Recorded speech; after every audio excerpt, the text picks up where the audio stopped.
My soul can find no staircase to heaven unless it be through earth's loveliness. The Amalfi Coast has a wealth of homegrown ingredients and popular regional flavors rooted in centuries-old traditions.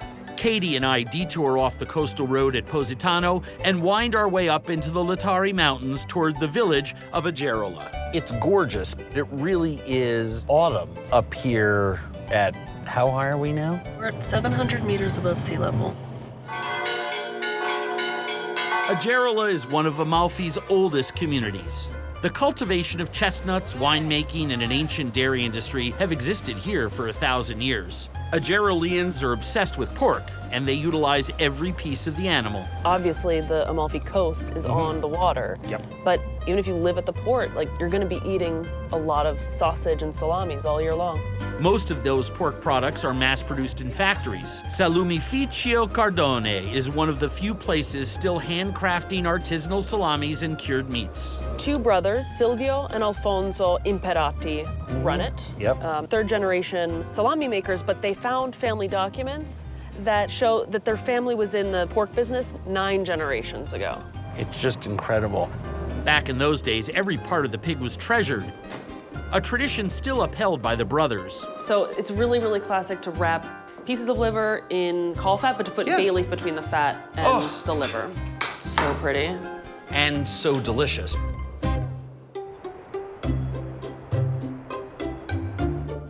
Oh my gosh. How fantastic does this get? Doesn't get better. The liver is placed on the grill in a contraption I've never seen before, but definitely need to acquire. I do want one of these flipper grill things. Seriously. Oh, see. Smells pretty good. Right now, I am bathing in liver smoke, which is my preferred cologne on some days. For Silvio and Alfonso, this is the Italian equivalent of throwing a hot dog on the grill. Except cooking liver the right way takes a lot more finesse and expertise. If you use high direct heat, you're just gonna burn all the fat off, that wonderful caul fat. You want that medium direct heat, so you brown everything, and then when you eat the liver, you still have the flavor of the fat. Oh my gosh. So good. The liver's fantastic. I mean, cooked over Italian hardwood. I mean, perfectly salted. It's got that crisp, fresh liver flavor that comes from healthy, fresh animals. The brothers have more than just centuries of knowledge working in their favor. The region is protected by Saint Anthony Abate, the patron saint of butchers and domestic animals, specifically the pig. Every chef back home watching this, don't be jealous, the patron saint of pigs. Not even Sean Brock has one of those.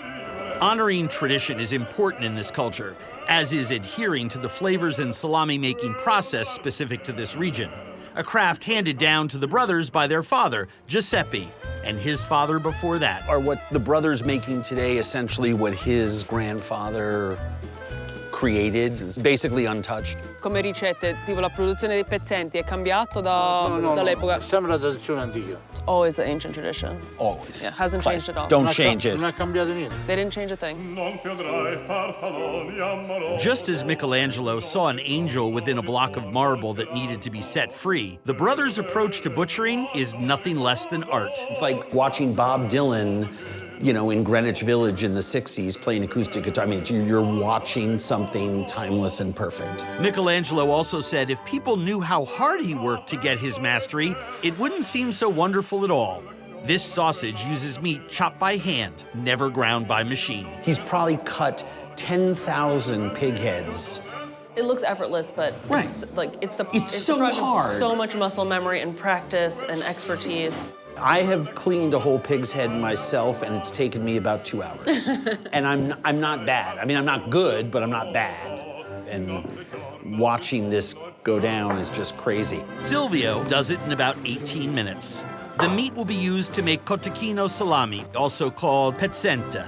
And they're using most of the head and face. Right. Teeth and eyes don't go in, but everything else does. No, the teeth and eyes don't. Cotechino can either be grilled or put in soup. It's a much fresher salami than your sort of classic salted salumi. It's so delicious. Yeah, my really favorite. fatty. It's awesome. While Silvio works on the cotechino, Alfonso takes a beautiful 13-pound slab of pork belly, which has already been salted for a week and dried out. This will soon become pancetta. Before rolling, he seasons with fresh fennel. I keep smelling this because it's so sweet. Where's it from? Questo è monte di Positano. The mountains above Positano. So hold on. They harvest and forage wild fennel from the rocks above Positano. Yeah. There you go, mic drop. Watching Alfonso sew the pancetta is also something to behold. Look at that. Splendido. I mean, it's like just the right amount of string, the right amount of everything. All the more surprising because it's his first day. È la prima volta che lo fai. It's like such a beautiful meat purse. This is the point in the show where the thousands of culinary professionals will be rewinding so you can all learn exactly how to properly tie up an entire pig's belly. Alfonso finishes the pancetta by rubbing pepper into the seams. Massaging it into the incision keeps bacteria and bugs at a minimum because the pepper is a natural repellent. Back to the cotechino. After hand chopping, Silvio combines the meat for the salami with salt, chili, black pepper, and the wild harvested fennel before it's stuffed into a natural intestine casing by hand, using only a funnel. It's not just the elegance and the quality and simplicity, it's the speed. Watching the Imparante brothers work is humbling. Seeing the final product is awe-inspiring. No way. If my food life ended right here, right now, I'd be okay with that. If you have a garden and a library, you have everything you need. Silvio and Alfonso Imparante are meat artists. When it comes to Italian masterpieces, this is my Sistine Chapel. No way. Wow. A crucial step in crafting the perfect salumi is the aging and curing or ripening process. This is like walking into the Church of the Holy Sepulchre for meat lovers. I mean, it just is, oh my God.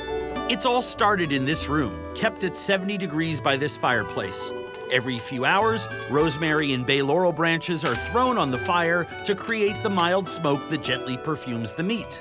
There's just the most delicate aroma in here of smoke. High humidity, specific temperatures, and air movement are essential to encourage the right mold growth and to limit microbial growth that will rot the meat before it cures properly. This just got hung recently, and obviously at various stages you can see by the shrinkage.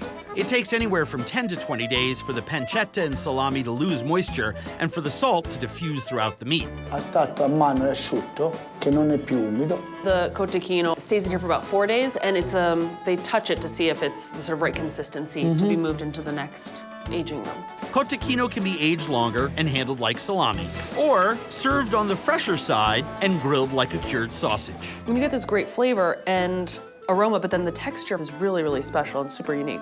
There are little pieces of muscle meat that are tender, and then you get the little crunchy bits of tendon and nerve. I just don't think pork can taste any better than this. I've never tasted its equal, ever. If my food life ended right here, right now, I'd be okay with that. You can hear the bells ringing in the hills.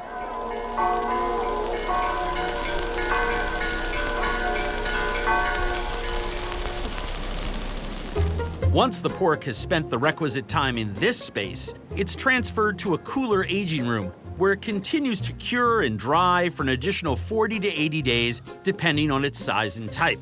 So these are all the classic Agerola salami, local to this village. Right.